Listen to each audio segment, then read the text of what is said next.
নয়, ওটা গুনাহের পথ খুলে দেওয়া হচ্ছে। অথচ আজও আমাদের শাশুড়ি তারা বিশ্বাস করে, তারা মনে করে জামাই আসলে জামাইয়ের জন্য আমার ছোট মেয়েগুলো ছোট বোনের মতো, ছোট বোনের মতো হলেও আপন বোন নয়। শাশুড়ির জন্য পর্দা জরুরি নয়। এখানে শাশুড়ি লজ্জা করছে যে না, নতুন জামাই, আমি শাশুড়ি হয়ে কিভাবে জামাইকে মুখ দেখাবো, কিভাবে জামাইয়ের সামনে যাব। ইসলাম বলছে শাশুড়ি হলো মায়ের মতো, ফলে জামাইয়ের কাছে শাশুড়ির পর্দা জরুরি নয়। জামাই ঘরে আসলে মেয়ে যদি না থাকে, শাশুড়ি নিজে আপন জামাইয়ের কাছে খাবার দিতে পারে, আপ্যায়ন করতে পারে, পাখা দিয়ে বাতাস করতে পারে। শাশুড়ির জন্য এটা যায়, এটা যায়, এটা বৈধ, এটা হালাল হবে। কিন্তু ওই শালীর জন্য একেবারের জন্য জায়েজ নয়।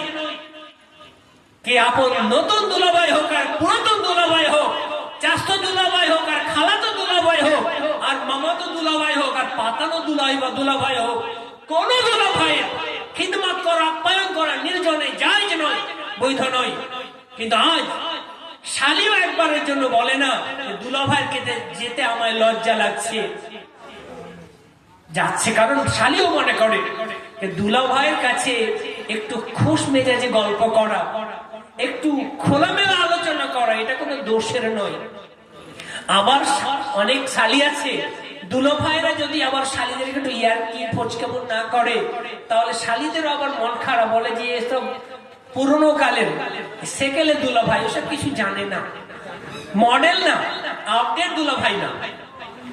এগুলো আসলে ইসলাম সম্পর্কে সচেতন না হবার ফসল।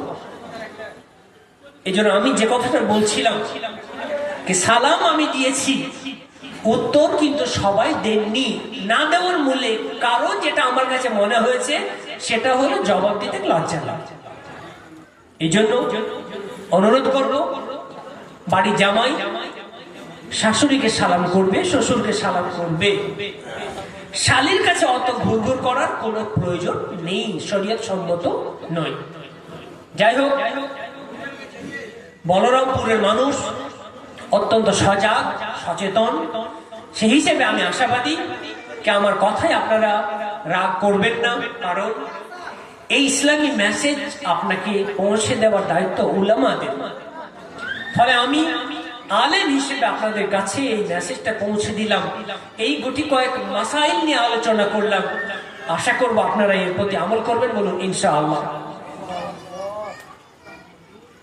প্রশংসা মহান রব্বুল আলামিনের, যিনি সত্যি আমাদের অত্যন্ত ভালোবেসে, অনুগ্রহ করে, কৃপা করে পবিত্র ঈদুল আজহার পর আজকের এই শুভহতি